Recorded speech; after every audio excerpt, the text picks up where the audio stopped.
Hi everyone, welcome to Sarkar Naukri. Guys, APPSC group 2 and group 1 ఎగ్జామ్స్ని target చేసి science and టెక్నాలజీలో very most important topic that is hydro power projects in India. ఆ topic గురించి ఇవాళ క్లాస్లో discuss చేద్దాం. బేసిక్గా హైడ్రో పవర్ని యూజ్ చేసి ఎలక్ట్రిసిటీని మనం జనరేట్ చేసుకోవడాన్ని హైడ్రో పవర్ అని పిలుస్తాం. వాటర్ని యూజ్ చేసి ఎలక్ట్రిసిటీని ఎలా జనరేట్ చేయాలి, అసలు వాటర్ని యూజ్ చేసి ఎలక్ట్రిసిటీ జనరేట్ చేయాల్సిన అవసరం ఏంటి, అండ్ ఇది రినవబుల్ ఎనర్జీనా నాన్ రినవబుల్ ఎనర్జీనా, మన ఇండియాలో ఎన్ని types of hydro power projects ఉన్నాయి, ఇప్పటివరకు మన ఇండియాలో హైడ్రో పవర్ని ప్రొడ్యూస్ చేస్తున్నటువంటి టాప్ స్టేట్స్ ఏవి, గ్లోబలీ ఏ కంట్రీ ఎక్కువగా హైడ్రో పవర్ని ప్రొడ్యూస్ చేస్తూ ఉంది, అండ్ మన ఇండియాలో హైడ్రో పవర్ ఇన్స్టాల్డ్ కెపాసిటీ ఎంత, ఆంధ్రప్రదేశ్లో ఏమైనా హైడ్రో పవర్ ప్రాజెక్ట్స్ ఉన్నాయా, తెలంగాణలో ఏమైనా హైడ్రో పవర్ ప్రాజెక్ట్స్ ఉన్నాయా, ఉంటే వాటి కెపాసిటీ ఏంటి. సో ఈ ఇంపార్టెంట్ టాపిక్స్ గురించి ఇవాళ క్లాస్లో డిస్కస్ చేద్దాం. బేసిక్గా హైడ్రో పవర్ అనేది it is also type of renewable energy. ఇప్పుడు మనకు ఎనర్జీలో fossil fuels, non fossil fuels, అంటే renewable energy, non renewable energy అని 2 టైప్స్ ఆఫ్ ఎనర్జీ ఉంది. రినవబుల్ ఎనర్జీ అంటే ఏంటి అని అంటే నాన్ ఫాజిల్ ఫ్యూయల్స్ని రినవబుల్ ఎనర్జీ అని అంటారు. Example solar power, hydro power, wind energy, geothermal, atomic power, biofuels, ఇవన్నీ కూడా రినవబుల్ ఎనర్జీ కింద వస్తాయి. నాన్ రినవబుల్ ఎనర్జీ అంటే ఫాజిల్ ఫ్యూయల్స్, కోలు, పెట్రోలు, డీజిల్, క్రూడ్ ఆయిల్, వీటిని యూజ్ చేసి ఎనర్జీని ప్రొడ్యూస్ చేస్తే that is non renewable energy. ఇప్పుడు మనం ఎలాగో గ్లోబల్ వార్మింగ్తో బాగా ప్రాబ్లమ్ని ఫేస్ చేస్తున్నాం కాబట్టి, క్లైమాట్ చేంజ్ జరిగిపోయింది కాబట్టి, ఫాజిల్ ఫ్యూయల్స్ వల్ల కార్బన్ ఎమిషన్స్ ఎన్విరాన్మెంట్లోకి బాగా రిలీజ్ అయ్యి environment effect, health effect, global warming, ozone pollution, water pollution, soil pollution ఇవన్నీ జరిగిపోతున్నాయి. కాబట్టి ప్రపంచ దేశాలన్నీ కూడా ఇప్పుడు ఫాజిల్ ఫ్యూయల్స్ని అవాయిడ్ చేసి రినవబుల్ ఎనర్జీ లేదా నాన్ ఫాజిల్ ఫ్యూయల్స్ మీద ఎక్కువగా ఫోకస్ పెట్టారు. సేమ్ మన ఇండియా కూడా ఫాజిల్ ఫ్యూయల్స్ని అవాయిడ్ చేయడానికి ట్రై చేస్తూ ఉంది. మనం కూడా రినవబుల్ ఎనర్జీని వీలైనంత ఎక్కువగా ప్రొడ్యూస్ చేసుకోవడానికి ట్రై చేస్తున్నాం. అయితే ఈ హైడ్రో పవర్ కూడా one of the renewable energy. ప్రపంచంలో ఇప్పటి వరకు రినవబుల్ ఎనర్జీలో ఎక్కువ ఏ టైప్ ఆఫ్ ఎనర్జీని మనం ప్రొడ్యూస్ చేస్తున్నామంటే సోలార్ని యూజ్ చేసి, సన్లైట్ని యూజ్ చేసి సోలార్ ఎనర్జీని మనం ఇప్పటి వరకు ఎక్కువగా ప్రొడ్యూస్ చేస్తున్నాం. Okay, toppest countries China. అయితే ఇప్పుడు సోలార్ పవర్ తర్వాత విండ్ ఎనర్జీ ఉంది, విండ్ ఎనర్జీ తర్వాత హైడ్రో పవర్ ఉంది. ఇలా వరుసగా వస్తున్నాయి. మీ అందరికీ తెలుసు మన ఇండియా 2017లో పంచామృత్ రిపోర్ట్ని సబ్మిట్ చేసింది. సో పంచామృత్ రిపోర్ట్లో భాగంగా 2070 కల్లా మనం నెట్ జీరో టార్గెట్ని రీచ్ అవ్వాలి. ఓకేనా, 2070 కల్లా ఏం టార్గెట్ రీచ్ అవ్వాలి? సో నెట్ జీరో టార్గెట్ని 2070 కల్లా రీచ్ అవ్వాలి. అంటే జీరో కార్బన్ ఎమిషన్స్ని మనం రిలీజ్ చేయాలి. అండ్ అదే పంచామృత్ రిపోర్ట్లో 2030 కల్లా 500 గిగావాట్స్ రినవబుల్ ఎనర్జీని జనరేట్ చేస్తామని మనం పంచామృత్ రిపోర్ట్లో ఇన్ఫర్మేషన్ సబ్మిట్ చేసాం. ఓకే, 2030 బై 2030కి ఎంత? 500 గిగావాట్స్ ఆఫ్ రినవబుల్ ఎనర్జీని మనం జనరేట్ చేయాలా. రినవబుల్ ఎనర్జీ అని అంటే nothing but non fossil fuel, solar energy, wind energy, hydro power, వీటన్నిటినీ కూడా మనం రినవబుల్ ఎనర్జీ అని అంటాం. అందుకే మనం ఈ ప్రయత్నాలన్నీ చేస్తున్నాం. అయితే ఇప్పుడు సోలార్ పవర్, విండ్ పవర్ అవన్నీ మనం లాస్ట్ క్లాస్లో ఆల్రెడీ డిస్కస్ చేసుకున్నాం. ఇక్కడ హైడ్రో పవర్ ప్రాజెక్ట్స్ అంటే వాటర్ని యూజ్ చేసి మనం ఎలక్ట్రిసిటీని ఎలా జనరేట్ చేస్తాం అనేది కన్నా మనం ఇక్కడ చూస్తే మన ఇండియాలో వాటర్ రీసోర్సెస్ ఉన్నన్ని రోజులు ఈ హైడ్రో పవర్ని మనము జనరేట్ చేయొచ్చు అన్నమాట. ఇప్పుడు సోలార్ పవరు, విండ్ పవర్ కంప్లీట్గా వెదర్ మీద డిపెండ్ అయి ఉంటుందండి. సో మన ఇండియాలో ఓకే లైక్ సోలార్ కెపాసిటీ అనేది ఇప్పుడు ఇండియాలో అది కూడా ఇప్పుడు నార్త్ స్టేట్స్ ఉన్నాయి, జమ్మూ కాశ్మీర్, హిమాచల్ ప్రదేశ్, అక్కడికి పోయి ఎండ బాగా రావాలి అంటే అవి రావు. సో అలాంటి స్టేట్స్లో సోలార్ ఎనర్జీని ఎక్కువగా ప్రొడ్యూస్ చేయలేం. మన సౌతర్న్ స్టేట్స్ అన్నిటికీ కూడా సోలార్ కెపాసిటీ, సన్లైట్ అనేది ఎక్కువ ఉంటుంది కాబట్టి సో మన సౌతర్న్ స్టేట్స్లో సోలార్ పవర్ని ఎక్కువగా జనరేట్ చేయొచ్చు. ఇవి కంప్లీట్గా వెదర్ మీద డిపెండ్ అయి ఉంటాయి. ఇప్పుడు సోలార్ పవర్ ఎప్పుడు బాగా జనరేట్ చేయొచ్చు? ఎండలు, సోలార్ ఎనర్జీ బాగా వచ్చినప్పుడు, అంటే సమ్మర్లో. ఒకవేళ రెయినీ సీజన్లో అసలు సన్లైట్ ఒక 3-4 డేస్ వరుసగా రాని రోజులు కూడా ఉంటాయి. సైక్లోన్స్ వచ్చినప్పుడు, వర్షాలు వచ్చినప్పుడు, అలాంటప్పుడు మనము సన్లైట్ని యూజ్ చేసి ఎనర్జీని ప్రొడ్యూస్ చేయలేం. అలాగే విండ్ ఎనర్జీ కూడా వెదర్ మీద డిపెండ్ అయి ఉంటుంది. సైక్లోన్స్ అప్పుడు, మాన్సూన్స్ సీజన్లో బాగా ఈదురుగాలులు వచ్చినప్పుడు అలాంటప్పుడే గాలి ఎక్కువగా వస్తుంది. అప్పుడే మనం దాన్ని బేస్ చేసి ఎలక్ట్రిసిటీని జనరేట్ చేస్తాం. అండ్ హైడ్రో పవర్ ప్లాంట్స్ని కూడా హిల్ స్టేషన్స్లో, మౌంటైన్ రీజియన్స్లో, ఫారెస్ట్ ఏరియాస్లో అక్కడే ఎస్టాబ్లిష్ చేస్తారు. ఎందుకంటే హిల్ స్టేషన్స్లోనే గాలి ఎక్కువగా వస్తుంది. ఇవి రెండు కంప్లీట్గా వెదర్ మీద డిపెండ్ అయి ఉంటాయి. కానీ హైడ్రో పవర్ అనేది వెదర్ మీద డిపెండ్ అయి ఉండదు. మన ఇండియాలో వాటర్ రీసోర్సెస్ ఉన్నన్ని రోజులు హిమాలయాస్ అన్నీ కూడా కరిగి హిమాలయాస్ అన్నీ కూడా ఎండకి, గ్లోబల్ వార్మింగ్కి బాగా మెల్ట్ అయిపోయి వాటర్ అవుతాయి. ఆ వాటర్ ఉన్నన్ని రోజులు మనం ఏం చేయొచ్చు అని అంటే హైడ్రో పవర్ని ప్రొడ్యూస్ చేయొచ్చు. ఓకేనా? లేక్స్, నదులు, సముద్రాలు ఇవి ఉన్నన్ని రోజులు మనం హైడ్రో పవర్ ప్రాజెక్ట్స్ని ఎస్టాబ్లిష్ చేయొచ్చు, హైడ్రో పవర్ని ప్రొడ్యూస్ చేయొచ్చు. అయితే ఇంకా దీంట్లో ఇంపార్టెంట్ ఫ్యాక్ట్స్ కన్నా మనం ఒకసారి చూసుకుంటే, సో హైడ్రో పవర్ ప్రాజెక్ట్స్లో ఇంపార్టెంట్ ఫ్యాక్ట్స్, హైడ్రో పవర్ని ప్రొడ్యూస్ చేస్తున్నటువంటి టాప్ మోస్ట్ కంట్రీస్, ఫస్ట్ ప్లేస్లో చైనా ఉంది, second Brazil, third Canada, 4 United States, 5th ప్లేస్లో రష్యా అండ్ 6th ప్లేస్లో ఇండియా ఉంది. సో మన ఇండియా 6th ప్లేస్లో ఉందండి. హైడ్రో పవర్ని ప్రొడ్యూస్ చేస్తున్నటువంటి కంట్రీస్లో మన ఇండియా 6th ప్లేస్లో ఉంది. టాప్ ప్లేస్లో ఏది ఉంది? చైనా, బ్రెజిల్, కెనడా, ఈ 3 టాపెస్ట్ కంట్రీస్ అనేసి మనం కన్సిడర్ చేయొచ్చు. అయితే ఇప్పుడు మనం కంపేర్ చేద్దాం. ఇప్పుడు సోలార్ పవర్ అనేది రినోవబుల్ ఎనర్జీలో ఫస్ట్ హైయెస్ట్ పవర్ని జనరేట్ చేసేది సోలార్ పవరే. తర్వాత సెకండ్ ప్లేస్లో ఏది ఉంటుంది? విండ్ పవర్ ఉంటుంది. లాస్ట్లో థర్డ్ ప్లేస్లో హైడ్రో పవర్ ఉంటుంది.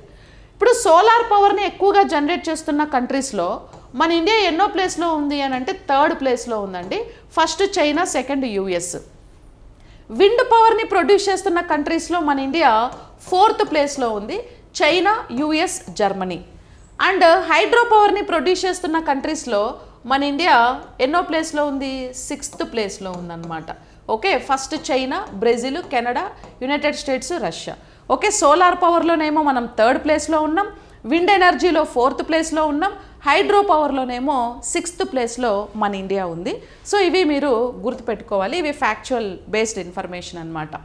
అయితే ఇప్పటివరకు ఇండియాలో total installed hydro power capacity approximately 57.1 gigawatts, అంటే 51.96 gigawatts large hydro, 5.18 gigawatts small hydro. ఓకేనా? అంటే అప్రాక్సిమేట్లీ ఎంత హైడ్రో పవర్ని 57.1 gigawatts of hydro power capacity మన ఇండియాలో ఉంది. అందులో large hydro power and small hydro పవర్ని సపరేట్ చేస్తే లార్జ్ హైడ్రో పవర్ కాంట్రిబ్యూషన్ ఏమో 51.96 gigawatt, small hydro power contribution 5.18 gigawatts అనమాట. ఓకే, మన ఇండియాలో ఇంత కాంట్రిబ్యూషన్ ఇవి సపరేట్గా. Peak electricity demand frequently exceeds 270 gigawatts. Okay, electricity demands 270 gigawatts వరకు ఎక్సీడ్ అవుతుంది అనమాట దీనివల్ల. సో ఇది important factual information.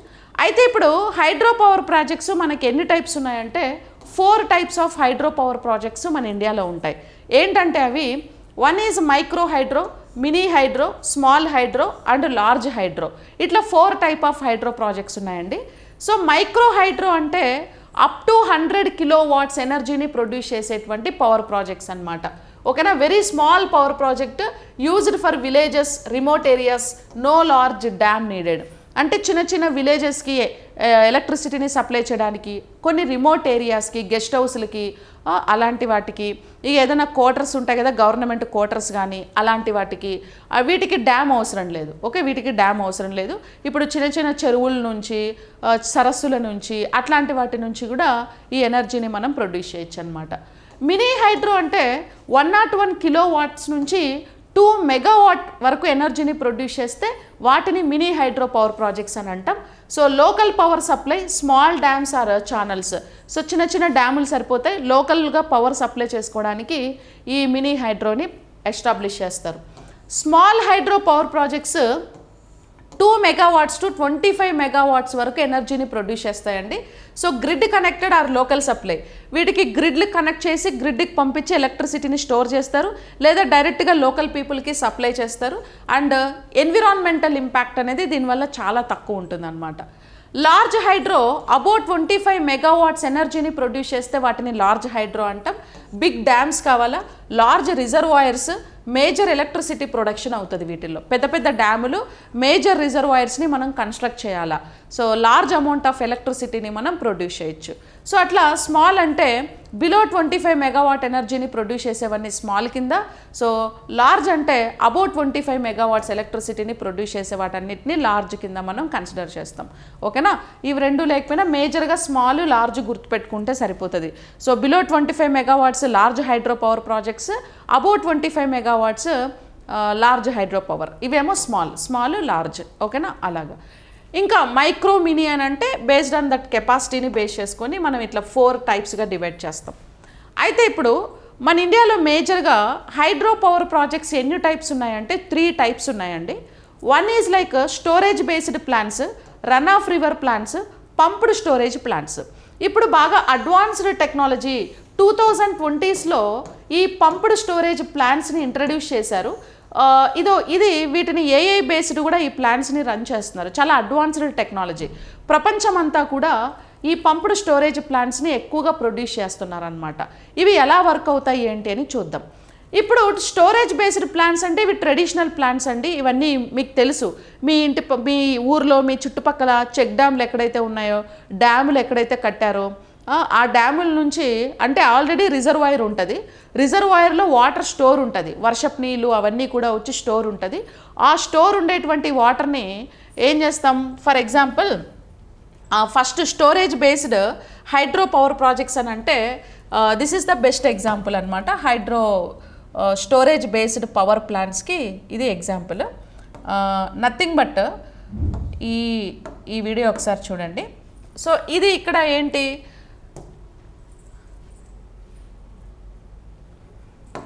One second.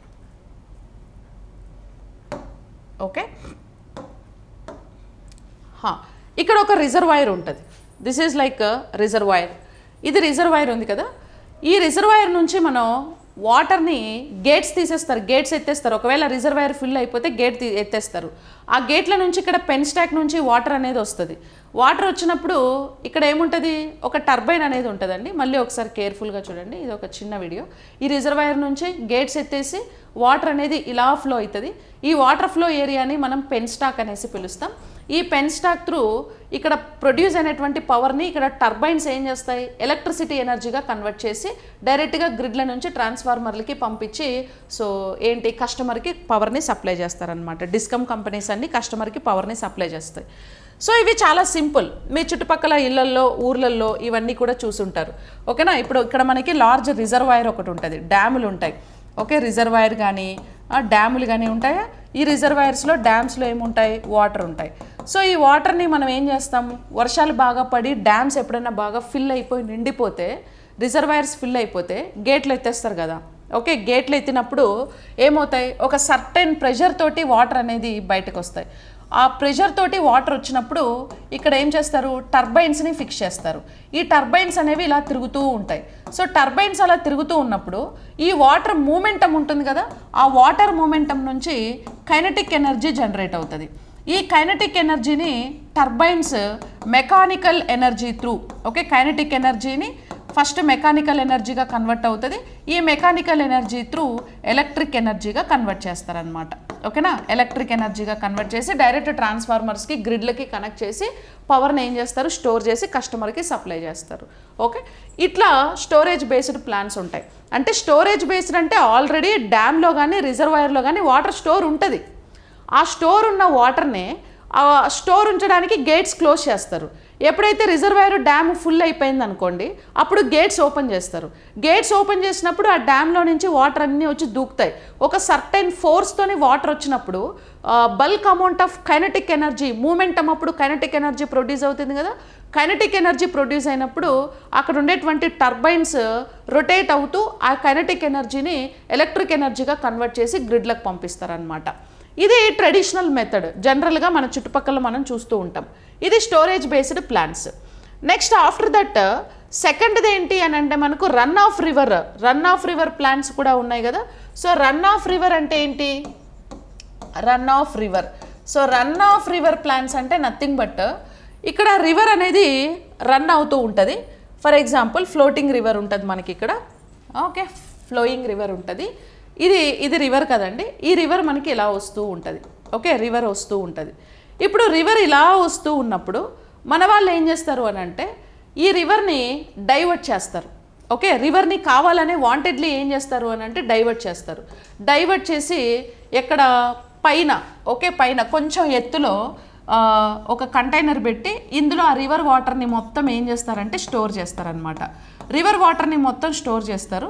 Store అయిపోయిన తర్వాత ఇక్కడ పెన్ స్టాక్ ఉంది కదా, ఈ పెన్ స్టాక్ గేట్స్ ఓపెన్ చేసి పెన్ స్టాక్ త్రూ ఈ స్టోర్డ్ వాటర్ని మళ్ళీ ఇలా పైపుల త్రూ పంపిస్తారు. పంపించినప్పుడు ఇక్కడ ఏంటి, పవర్ హౌస్ ఉంటుంది, ఇందులో టర్బైన్స్ ఉంటాయి. ఈ టర్బైన్స్ ఏం చేస్తాయి, ఆ వాటర్ ఫ్లో ఏదైతే వస్తుందో ఆ వాటర్ ఫ్లోలో వచ్చిన కైనెటిక్ ఎనర్జీని ఎలక్ట్రిక్ ఎనర్జీగా కన్వర్ట్ చేసి డైరెక్ట్ ట్రాన్స్ఫార్మర్లకి పవర్ని సప్లై చేస్తూ ఉంటారు, పవర్ని పంపిస్తూ ఉంటారు అనమాట. ఓకేనా, that is like run of river. So run of river అంటే ఆల్రెడీ ఒక రివర్ ఇట్లా ఫ్లో అవుతూ ఉంటుంది, ఆ రివర్ని ఏం చేస్తారంటే డైవర్ట్ చేస్తారు. ఎందుకంటే ఇప్పుడు రివర్లో వాటర్ చాలా స్లోగా వెళ్తూ ఉంటుంది. ఇప్పుడు వాటర్ ఫాల్లో ఒక సర్టెన్ ప్రెషర్ తోటి వాటర్ వచ్చి పడుతుంది పైనుంచి కిందకు వచ్చేటప్పుడు. అదే రివర్లో కాలువలలో కెనల్స్లో ఏంటి, స్లోగా వాటర్ మూమెంట్ ఉంటుంది, అప్పుడు ఎక్కువ ఎనర్జీ ప్రొడ్యూస్ కాదు. అందుకని మనం వాంటెడ్లీ ఇక్కడ ఏం చేస్తారంటే కావాలని వాంటెడ్లీ ఆ రివర్ని ఏం చేస్తారు, రివర్ వాటర్ని డైవర్ట్ చేస్తారు. డైవర్ట్ చేసి ఇంకొక రూట్ త్రూ ఆ వాటర్ని తీసుకొచ్చి ఒక చోట మొత్తం స్టోర్ చేస్తారు. మొత్తం ఫిల్ అయిపోయిన తర్వాత ఆ బల్క్ ఆఫ్ వాటర్ని ఒకేసారి వదులుతారు.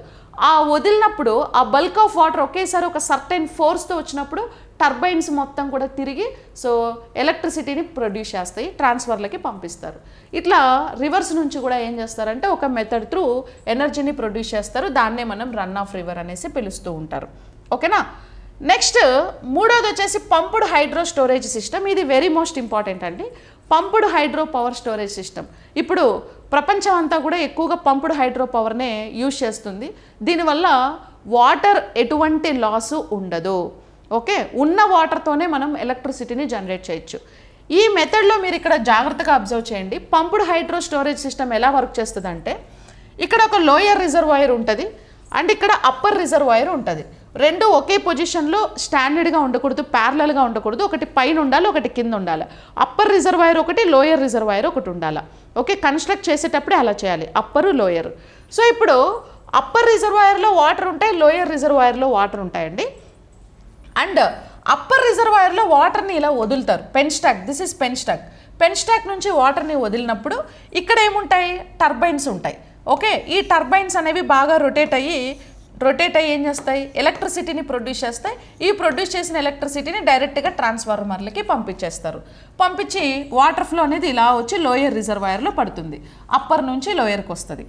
మళ్ళీ లోయర్ రిజర్వాయర్లో ఉండేటువంటి వాటర్ని మోటార్ త్రూ, ఓకే, ఒక మోటార్ త్రూ మళ్ళీ అప్పర్ రిజర్వాయర్కి ఏం చేస్తారు, పంపు చేస్తారనమాట. మళ్ళీ సేమ్ రిటర్న్ రివర్స్ పంపు చేస్తారు. ఓకే, ఇప్పుడు ఈ డైరెక్షన్లో వచ్చింది కదా, మళ్ళీ ఈ వాటర్ని రివర్స్ సేమ్ ఒక మోటార్ని యూజ్ చేసి దీనికి పంపిస్తారు. అక్కడికి వెళ్ళిన తర్వాత మళ్ళీ వాటర్ కిందకు వస్తుంది, ఒక సర్టెన్ ప్రెషర్ తోటి టర్బైన్ తిరుగుతుంది, ఎలక్ట్రిసిటీ ప్రొడ్యూస్ అవుతుంది. మళ్ళీ వాటర్ లోయర్ రిజర్వాయర్కి వస్తుంది, మళ్ళీ మోటార్ వేసి మళ్ళీ దీన్ని పైకి పంపిస్తారు, మళ్ళీ కిందకు వస్తుంది, మళ్ళీ టర్బైన్ తిరుగుతుంది, మళ్ళీ ఎలక్ట్రిసిటీ వస్తుంది, మళ్ళీ లోయర్ రిజర్వాయర్కి వస్తుంది. ఓకే, అంటే పైనుంచి కిందకు వచ్చేటప్పుడు ఒక ఫోర్స్ ఎక్కువ ఉంటుంది కాబట్టి ఇక్కడ ఎలక్ట్రిసిటీని ఎక్కువగా జనరేట్ చేస్తారు. ఇక్కడ వాటర్ వేస్ట్ అసలు జరగదు, పైది కిందకు వస్తుంది, మళ్ళీ కిందదే పైకి వెళ్తుంది, మళ్ళీ వస్తుంది, మళ్ళీ పోతుంది. ఇటు అదే వాటర్ని యూజ్ చేసుకుంటూ మనం number of times bulk amount of ఎలక్ట్రిసిటీని మనం జనరేట్ చేసుకోవచ్చు. ఓకేనా, ఈ మెథడ్ అనేది చాలా అడ్వాన్స్డ్ టెక్నాలజీ అండి. ఇప్పుడు ఇందులో యూజ్ చేసే గ్రిడ్లు ఏఐ బేస్డ్ స్మార్ట్ గ్రిడ్స్ని కూడా యూజ్ చేసి ఎలక్ట్రిసిటీని బాగా జనరేట్ చేస్తున్నారు అసలు వేస్ట్ అవ్వకుండా. అండ్ మన ఇండియాలో హిమాలయాస్ ఉన్నన్ని రోజులు, మంచు లేకపోతే గ్లేషరీస్ హిమనీ నదాలు ఉన్నన్ని రోజులు, హిమనీ నదాలు అవన్నీ కూడా కరిగిపోయి మంచు కరిగిపోయి వాటర్గా వచ్చి రిజర్వాయర్స్లో వస్తాయి. అప్పుడు ఎలక్ట్రిసిటీగా మనం జనరేట్ చేసుకోవచ్చు వర్షాలు పడినప్పుడు. ఇంకా మనకి బ్రహ్మపుత్ర రివర్, ఇటు పక్క మనకి నార్త్ సైడ్ బాగా మంచి రివర్స్ ఉన్నాయి కాబట్టి ఆ రివర్ వాటర్ ఉన్నన్ని రోజులు కూడా మనం హైడ్రో ఎలక్ట్రిసిటీని జనరేట్ చేయొచ్చు. హైడ్రో ఎలక్ట్రిసిటీ జనరేట్ చేయడానికి సీజన్తో సంబంధం లేదు, ఏ సీజన్లో అయినా చేయొచ్చు అనమాట. ఈవెన్ నైట్ టైం కూడా చేయొచ్చు. ఇప్పుడు సోలార్ ఎనర్జీ ఓన్లీ డే టైమే అవుతుంది, అది కూడా పీక్ మూమెంట్ ఉంటుంది. 10 తర్వాత సో సన్లైట్ ఎఫిషియన్సీ ఎక్కువ ఉంటుంది. 10 to 2 ఆ మధ్యలోనే సోలార్ ఎనర్జీని మనం చేయగలం. అదే విండ్ పవర్ అనుకోండి, మార్నింగ్ టైమ్స్ ఈవినింగ్ టైమ్స్ మాత్రమే విండ్ ఎనర్జీని మనం ఎక్కువగా చేయగలం. బట్ హైడ్రో పవర్ అలా కాదు, డే అండ్ నైట్ ఎప్పుడైనా సీజన్తో సంబంధం లేకుండా హైడ్రో పవర్ని మనం జనరేట్ చేస్తూనే ఉండొచ్చు, సప్లై చేస్తూ ఉండొచ్చు అనమాట. ఓకేనా, that is like pumped hydro storage power projects. ఇట్లా 3 టైప్స్ ఆఫ్ పవర్ ప్రాజెక్ట్స్ ఉన్నాయి. Pumped hydro storage system, run of river ఒకటి, and storage based plants. These are the 3 types of power projects in India. ఇంకా important power projects ఏమున్నాయి మన ఇండియాలో? మన ఇండియాలో important power projects exam point of వ్యూలో, so Bhakra Nangal dam Himachal ప్రదేశ్లో ఉంటుంది, హిమాచల్ ప్రదేశ్, పంజాబ్. సో సట్లెజ్ రివర్ పైన 1325 మెగావాట్స్ ఆఫ్ ఎనర్జీని ప్రొడ్యూస్ చేస్తుంది. హైడ్రో పవర్ని ఎక్కువగా ప్రొడ్యూస్ చేస్తున్న టాపెస్ట్ స్టేట్ కూడా హిమాచల్ ప్రదేశ్ అండి. సోలార్ ఎనర్జీ అయితే Rajasthan top state, and wind పవర్ని అయితే గుజరాత్, తర్వాత తమిళనాడు టాప్ స్టేట్స్ అనమాట. ఓకేనా, తెహ్రీ డ్యామ్ ఉత్తరాఖండ్లో ఉంటుంది, అండ్ భాగీరథి 1000 మెగావాట్స్ ఎనర్జీని ప్రొడ్యూస్ చేస్తుంది. సర్దార్ సరోవర్ డ్యామ్ గుజరాత్లో ఉంటుంది, నర్మదా రివర్ పైన 1450 మెగావాట్ ఎనర్జీని ఇది ప్రొడ్యూస్ చేస్తుంది. ఓకేనా, హిమాచల్ ప్రదేశ్లో hydro power projects, large hydro power projects ఎక్కువ ఉన్నాయి. కర్ణాటకలో స్మాల్ హైడ్రో పవర్ ప్రాజెక్ట్స్ ఎక్కువగా ఉన్నాయన్నమాట. అండ్ హిరాకుడ్ డ్యామ్ ఒడిస్సాలో ఉంటుంది, మహానంది. సో 307 మెగావాట్స్ ఆఫ్ ఎనర్జీని ప్రొడ్యూస్ చేస్తుంది. And Idukki dam Kerala, so పెరియార్లో ఉంటుంది, 780 megawatts. Nagarjuna Sagar dam Telangana, Andhra Pradesh, Krishna river పైన ఉంటుంది, 816 మెగావాట్స్ ఎనర్జీని ఇది ప్రొడ్యూస్ చేస్తుంది. ఇండియాలో ఉండే top most hydro power projects అనమాట ఇవి. ఈ ఎక్స్పెషలీ ఆంధ్రప్రదేశ్లో ఉండేటువంటి హైడ్రో పవర్ ప్రాజెక్ట్స్ ఏమున్నాయి అంటే, Srisailam hydro electric project Krishna river పైన ఉంటుంది, 1670 మెగావాట్ ఎనర్జీని ప్రొడ్యూస్ చేస్తుంది. Nagarjuna Sagar left right bank power house Krishna river పైన 960 మెగావాట్ ఎనర్జీని ప్రొడ్యూస్ చేస్తుంది. And Tungabhadra hydro electric project Tungabhadra river పైన 72 మెగావాట్స్ ఎనర్జీ ఇస్తుంది. లోయర్ సీలేరు హైడ్రో ప్రాజెక్ట్ వచ్చి Godavari basin 460 megawatt. Upper Sileru hydro power project Godavari basin పైన 240 మెగావాట్స్ ఎనర్జీని ప్రొడ్యూస్ చేస్తాయి. ఇవన్నీ ఏపీలో ఉండేటువంటి top most hydro power projects. తెలంగాణలో వచ్చి జురాల కృష్ణా రివర్ పైన ఉంటుంది, 234 megawatt. Srisailam right bank power house 770. Nagarjuna Sagar left bank canal 110. Nizam Sagar project Manjira river పైన small irrigation plus minor hydro power projects ఉన్నాయి అక్కడ, small. Kadam project Godavari basin 60 megawatt ఎనర్జీని ప్రొడ్యూస్ చేస్తుంది. ఇవన్నీ తెలంగాణలో ఉండే top most hydro power projects. ఇవి ఏపీలో ఉన్నాయి, అండ్ ఇవన్నీ కూడా ఇండియాలో ఉండే టాప్ మోస్ట్ పవర్ ప్రాజెక్ట్స్గా మనం కన్సిడర్ చేస్తామన్నమాట. ఓకేనా, ఇంకా నెక్స్ట్ హైడ్రో పవర్ ప్రాజెక్ట్స్కి సంబంధించి హైడ్రో పవర్ని బాగా ఎస్టాబ్లిష్ చేయడానికి, జనరేట్ చేయడానికి మన ఇండియా ఇనిషియేట్ చేసినటువంటి కొన్ని పాలసీస్, స్కీమ్స్ ఏమేమి ఉన్నాయి ఒకసారి చూస్తే, so small hydro power development scheme, SHP scheme అంటారు దాన్ని. ఇది 2016లో క్యాబినెట్ అప్రూవల్ ఇచ్చిందండి, 2016 మార్చ్. సో రీసెంట్గా, వెరీ రీసెంట్గా మార్చ్ 2026న క్యాబినెట్ అప్రూవల్ ఇచ్చింది. దేనికోసం? ఎస్హెచ్పి స్కీమ్ కోసం. ఎస్హెచ్పి స్కీమ్ అంటే small hydro power projects. Small hydro power projects అంటే బిలో 25 మెగావాట్స్ ఎనర్జీని ప్రొడ్యూస్ చేసే వాటన్నిటిని కూడా స్మాల్ హైడ్రో పవర్ ప్రాజెక్ట్స్ అని పిలుస్తారు. Objectives promote small hydro project and harness untapped hydro potential. Untapped అంటే ఇంకా జనరేట్ చేయట్లేదు, సో చేసే కెపాసిటీ ఉన్నవి. Clean energy expansion.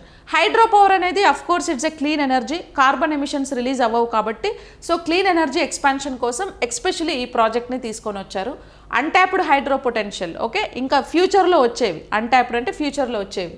1500 megawatt new capacity, support 1 to 25 megawatt projects. 1500 megawatts new capacity ఉండే power ప్లాంట్స్ని ఈ scheme కింద ఫ్యూచర్లో నిర్మించబోతున్నారు. అండ్ 1 to 25 మెగావాట్స్ ఎనర్జీ అంటే స్మాల్ హైడ్రో పవర్ ప్రాజెక్ట్స్ని కూడా ఫ్యూచర్లో నిర్మించబోతున్నారు. మినిస్ట్రీ ఆఫ్ న్యూ రినోబుల్ ఎనర్జీ అండర్లో ఉంటుందండి ఇది. అండ్ సెసి ఇంప్లిమెంటేషన్ చేస్తుంది. ఓకేనా, సెసి ఇంప్లిమెంటేషన్, సెసి ఏజెన్సీ. ఇంకా పీరియడ్ వచ్చి 2016 to 2017 financial year to 30-31 financial year. 5 years project అనమాట ఇది, 5 years స్కీమ్. ఈ 5 yearsలో దాని టార్గెట్ని రీచ్ అవ్వాలి. ఓకేనా, financial year 26-27 to 30-31 5 years project అనమాట ఇది. And hydro power policy. Hydro power policy అంటే లార్జ్ హైడ్రో ప్రమోషన్ పాలసీ అని కూడా అంటారు.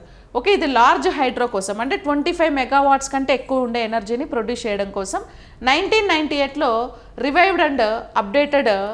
తర్వాత 1998లో ఇది స్టార్ట్ చేశారు. తర్వాత మళ్ళీ దాన్ని రివైజ్ చేశారు, చాలాసార్లు అప్డేట్ చేశారు. అండ్ ఇంకా different kind of hydro power ప్రాజెక్ట్స్ని ఈ పాలసీ కింద ఇంక్లూడ్ కూడా చేశారనమాట. Promote large hydro projects about 25 megawatt, attract investment, improve tariff. ఇందులో ప్రైవేట్ వాళ్ళ ఐ మీన్ ఏంటంటే ఇన్వెస్ట్మెంట్స్ని కూడా వెల్కమ్ చేస్తారు. ఎవరైనా వచ్చి ఇన్వెస్ట్ చేయొచ్చు ఇందులో, ప్రైవేట్ వాళ్ళని కూడా వెల్కమ్ చేస్తారనమాట. Okay, large hydro share in energy mix, support grid stability. So గ్రిడ్కి మంచి ఎనర్జీని సప్లై చేయడానికి, అంటే వాటర్ని, ఎనర్జీని స్టోర్ చేసుకోవడానికి దీన్ని తీసుకొచ్చారనమాట. Ministry of power, government of India అండర్లో ఉంటుంది ఇది. సో అంటే వాళ్ళే ఇనిషియేట్ చేసింది. ఇది వచ్చేసి ఆన్ గోయింగ్ పాలసీ, స్టిల్ ఈ పాలసీ ఇంకా కంటిన్యూ అవుతుందన్నమాట. ఓకేనా, ఈ పాలసీ కింద 1998లో వచ్చిన హైడ్రో పవర్ పాలసీ కింద ఇప్పుడు దాని కింద ఎస్టాబ్లిష్ అయినటువంటి పవర్ ప్లాంట్స్ అన్నీ కూడా రన్ అవుతూ ఉంటాయి. National electricity policy, hydro focus included. National electricity పాలసీలో అందులో హైడ్రో పవర్ని ఇంక్లూడ్ చేశారు. అంటే ఓన్లీ హైడ్రో పవర్కి వచ్చింది కాదు, ఓవరాల్గా ఎలక్ట్రిసిటీ కోసం, ఎలక్ట్రిసిటీ స్టెబిలిటీ కోసం తీసుకొచ్చినటువంటి ఒక పాలసీ అన్నమాట ఇది. 2005లో వచ్చింది. Ensure reliable power supply, promote renewable energy including hydro, promote clean energy. ఓకేనా, రినవబుల్ ఎనర్జీని ఎంకరేజ్ చేయాలి. అందులో రినవబుల్ ఎనర్జీలో hydro power one of the part కాబట్టి అది కూడా మనం ఎంకరేజ్ చేసుకోవాలి. Achieve optimal hydro development, improve rural electrification. Rural ఏరియాస్కి 24/7 పవర్ సప్లై చేయడానికి దీన్ని తీసుకొచ్చారు. మినిస్ట్రీ ఆఫ్ పవర్ అండర్లో ఉంటుంది. This is also ongoing projects అనమాట. Renewable energy policy, national targets. So 2022-23 ఫ్రేమ్వర్క్లో దీన్ని అప్డేట్ చేశారు. Clean energy promotion, fossil fuels యొక్క డిపెండెన్సీ కంట్రోల్ చేసుకోవాలి. ఫాజిల్ ఫ్యూయల్ డిపెండెన్సీ అనేది మనం ఏం చేయాలా, తగ్గించుకోవాలి.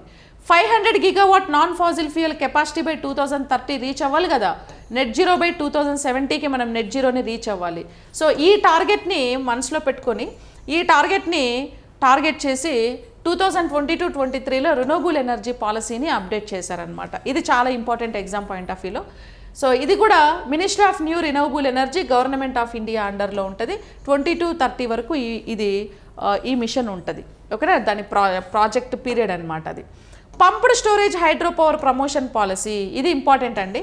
Pumped storage third type of hydro power, third type of power project pumped storage hydro పవరే కదా. సో రీసెంట్ ఫోకస్ 2020s నుంచి ఇది బాగా డెవలప్ చేస్తున్నారు, వీటి మీద ఫోకస్ ఎక్కువ ఉంది. Hydro energy storage, water battery, balance solar and wind. Solar పవర్ని, విండ్ పవర్ని బ్యాలెన్స్ చేయడానికి, అంటే ఇవి రెండు లేని టైంలో ఆల్టర్నేట్గా దీన్ని యూజ్ చేసి పవర్ని సప్లై చేయడానికి తీసుకొచ్చారనమాట. Large scale grid storage system, ministry of power and state government అండర్లో ఉంటుంది ఇది. ఇది కూడా ఆన్ గోయింగ్ మిషనే. ర్యాపిడ్ ఎక్స్పాన్షన్ ఫేస్ 2020-2030, ఈ 10 సంవత్సరాలలో పంప్డ్ హైడ్రోజన్ పవర్ ప్రాజెక్ట్ని వీలైనంత యూజ్ చేసి మనం ఎలక్ట్రిసిటీని జనరేట్ చేసి సోలార్, విండ్ పవర్ని బ్యాలెన్స్ చేయాలి. Okay, next north east Himalayan hydro incentive policy అని ఒకటి వచ్చింది. ఇది పార్ట్ ఆఫ్, ఇది కూడా small hydro power projects and hydro framework. Promote hydro in difficult టెరియన్ reasons, higher financial support. దీనికి కూడా అప్ టు 30% సబ్సిడీస్ అవన్నీ కూడా వీటికి ఇస్తూ ఉంటారు, ఫినాన్షియల్ సపోర్ట్ ఇస్తారు. Ministry of new renewable energy, state government. North Indian states ఉన్నాయి కదా, సో నార్త్ ఈస్ట్ స్టేట్స్ అన్నీ కూడా ఈ స్టేట్స్ అండర్లో ఇది కూడా రన్ అవుతుంది. ఇది కూడా ఆన్ గోయింగ్ ప్రాజెక్ట్ అనమాట. ఓకేనా, ఇక్కడ మీరు ఇంపార్టెంట్, రీసెంట్గా 2026లో క్యాబినెట్ అప్రూవ్ చేసిన ఎస్హెచ్పి ప్రాజెక్ట్ ఒకటి, and pumped hydro power project, and ఇంకొకటి ఏంటంటే రినవబుల్ ఎనర్జీ పాలసీ. ఈ 3 పాలసీలు ఎగ్జామ్ పాయింట్ ఆఫ్ వ్యూలో చాలా ఇంపార్టెంట్, మీరు గుర్తుపెట్టుకోవాలి. అలా solar energy policies, wind power policies, hydro power policies, ఇంకా బయోఫ్యూయల్స్కి ఏమేమి పాలసీస్ వచ్చాయి, టోటల్గా ఫాజిల్ ఫ్యూయల్ పాలసీస్ ఏమున్నాయి, ఎలక్ట్రిసిటీ పాలసీస్ ఏమున్నాయి, రినవబుల్ ఎనర్జీ పాలసీస్ స్కీమ్స్ ఏమేమి ఉన్నాయి, స్టేట్ గవర్నమెంట్ ఏమైనా లాంచ్ చేసిందా, సెంట్రల్ గవర్నమెంట్ రీసెంట్గా లాంచ్ చేసిన స్కీమ్స్, పాలసీస్, వీటన్నిటి మీద మీకు గ్రిప్ ఉండాలి. ఓకే, ఇవన్నీ చదువుకొని మీరు ఎగ్జామ్కి వెళ్ళాలి. సో వీటికి సంబంధించి అన్ని ఇన్ఫర్మేషన్ ఎక్స్క్లూజివ్లీ మీకు గ్రూప్ 2లో 5 యూనిట్స్ ఉన్నాయి కదా. సో డీటెయిల్డ్ ఎక్స్ప్లెనేషన్ కోర్స్ మన దగ్గర ఉంది, వీడియో క్లాసెస్. సో కంప్లీట్గా విత్ హెచ్డి వీడియోస్ ప్రజెంటేషన్ ఇచ్చి మంచిగా ఎక్స్ప్లెయిన్ చేశాను 5 యూనిట్స్ కూడా. సో మీకు ఈ కోర్స్ కింద డిస్క్రిప్షన్లో యాప్ లింక్ ఉంటుంది. సో లింక్ని క్లిక్ చేసి యాప్ని డౌన్లోడ్ చేసుకొని సెర్చ్లో సైన్స్ అండ్ టెక్నాలజీ కోర్స్ అని సెర్చ్ చేస్తే సో మీకు ఈ కోర్స్ వస్తుంది. At the same time science and technology test series కూడా స్టార్ట్ చేసాం with video explanation. So every week 3 days test ఉంటుంది. ఈవినింగ్ 6 నుంచి 6:25 వరకు 25 క్వశ్చన్స్ ఉంటాయి. 25 minutes నెగిటివ్ మార్క్ ఉంటుంది. నెక్స్ట్ డే ఆ టెస్ట్కి రిలేటెడ్ వీడియో ఎక్స్ప్లెనేషన్ కూడా మీకు ఉంటుంది. ఓకేనా, 1000 రూపీస్ ప్రైజ్ అనేది ఉంది. 1 year వ్యాలిడిటీ ఉంటుంది. అంటే మీకు ఒకవేళ ఎగ్జామ్ టిల్ ఎగ్జామ్ వరకు ఉంటుంది. 1 year దాటితే ఒకవేళ మెయిన్స్ ఎగ్జామ్ రావడం అప్పటి వరకు ఉంటుంది. And so APPSC group 2 mains point of వ్యూలో మీకు science and technology polity test series కూడా స్టార్ట్ చేశామండి. So science and technology polity mission అధికారి టెస్ట్ సిరీస్ అనేది మీకు యాప్లో ఉంటుంది. కింద డిస్క్రిప్షన్లో యాప్ లింక్ ఉంటుంది, డౌన్లోడ్ చేసుకొని మీరు సెర్చ్లో so group 2 science and technology mission అధికారి అని టైప్ చేస్తే మీకు ఇక్కడ ఒక కోర్స్ వస్తుంది. Okay, so this is like AP group 2 science and technology mission అధికారి course test series. So weekly 3 days మీకు టెస్ట్ ఉంటుంది. ఈవినింగ్ 6 నుంచి 6:25 వరకు. అండ్ వీటికి సంబంధించి సిలబస్ ఎలా ప్రిపేర్ అవ్వాలి ఏంటి, యూట్యూబ్లో కామెంట్స్ పెడుతున్నారు కదా. సో మాకు సిలబస్ తెలియకుండా ఎగ్జామ్ ఎట్లా రాయాలి అని, మీకు సిలబస్ కోసం ఇక్కడ ఏంటి సిలబస్ అండ్ టైం టేబుల్ అనేది ఆల్రెడీ కోర్స్లో నేను అప్లోడ్ చేశాను. ఈ ఫోల్డర్లోకి వెళ్తే English medium Telugu medium 2 separate folders ఉంటాయి. సో ఇంగ్లీష్ మీడియం వాళ్ళకి ఇంగ్లీష్ మీడియం క్లిక్ చేస్తే ఇక్కడ సిలబస్ టైం టేబుల్ ఉంటుంది. తెలుగు మీడియం వాళ్ళకి కూడా సిలబస్ టైం టేబుల్ ఉంటుంది. ఆ సిలబస్ని టైం టేబుల్ని డౌన్లోడ్ చేసుకొని ఏ రోజు ఏ డేట్న ఏ సిలబస్ అనేది నేను టైం టేబుల్లో ఇచ్చానో ఆ టాపిక్స్ అనేది ప్రిపేర్ అయ్యి వచ్చి ఎగ్జామ్ రాయాలి. నెక్స్ట్ డే మీకు ఆ ఎగ్జామ్కి సంబంధించి వీడియో ఎక్స్ప్లెనేషన్ అనేది ఉంటుంది. ఏమైనా డౌట్స్ వస్తే మీరు అప్పుడు అడగొచ్చు. At the same time polity test series కూడా మిషన్ అధికారి పాలిటీ టెస్ట్ సిరీస్ కూడా సేమ్ ఇలాగే ఉంటుంది.